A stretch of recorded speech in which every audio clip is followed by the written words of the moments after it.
داخویانیش برای گشتی و رخصتن مافی مروفان را لسر ناوی جنن عفرین و شهبای و جنن کل حلب دجین پشتی کشبری اشکانتون عفرین و شهبای تبی رو خاندن رژیم سوریه یا بعث یا هلوشی و کیف خاشی اگل سوریه بگشتی جبر ازگاربون جسردم ظلم و زورداری پیکار مخابل داگرکاری ترکیه لگلک هرم باکور و جلات سوریه بردوامه و آل ترکیه لفان دوران داگرکاری راکریه لفان جهی کنشت جهل وی رسند انجام کوبنین هوانه دا و دبن روی کومنتر دراو دا یک کج آلیه وان و تیم برن و کجبر بونه لفان هرمان کج آلیه وان و هاتنه داگر کرن ایریشه بسر لدجی گل دکن و بکرن هری هوانه لدجی گل و جنان دکن جراواندن، کشتن، قصب کرن، دزی، دسر کرن ایرادای، فرض کرن فدیان، ایریش دسر خوزا و گوهرتن دموگرافیک بیتینن. بکو تو پرتکن رخصتن مافی مروفانیه براوانیه لمافی مروفان دکن وره نشاندان. ایرو پشت دارخستنا قلیلا یکو چاری دیار 1025 دا لحلبه بکمبونه بدهان جنان در بیدار یه عفرین و شهبای پیک هاتیه دبن درشمایا لدجی داگرکاری و قدکرنه اما برخودانی اجرین عفرینه و شهبای بسر بخل ده انجام نقاشن دا ام گیشتن بان انجامان یک بردام کرنا برخودانی و چالاکی لدجی پولیتیکای داگرکاری و قدکرنه اتنیکی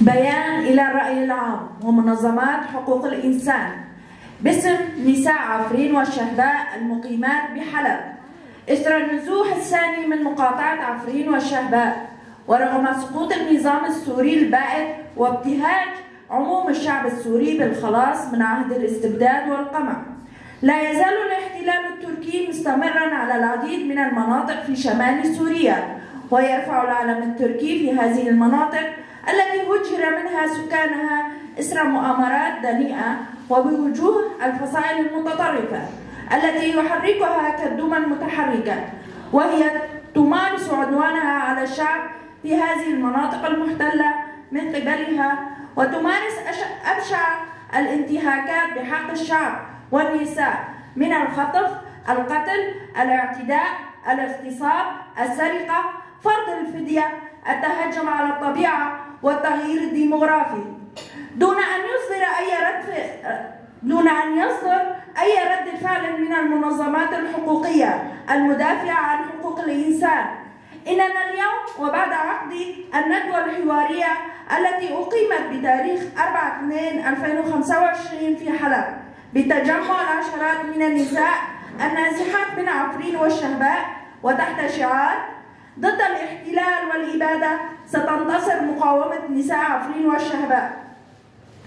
ومن هذا المنطلق أجمعت الحاضرات على انتهاج نهج المقاومة حتى تحرير كافة الأراضي المحتلة من يد الاحتلال وعليه فإننا نطالب ونؤكد على ما يلي: أولاً الاستمرار بالفعاليات والمقاومة للوقوف في وجه سياسات الاحتلال والإبادة العرقية.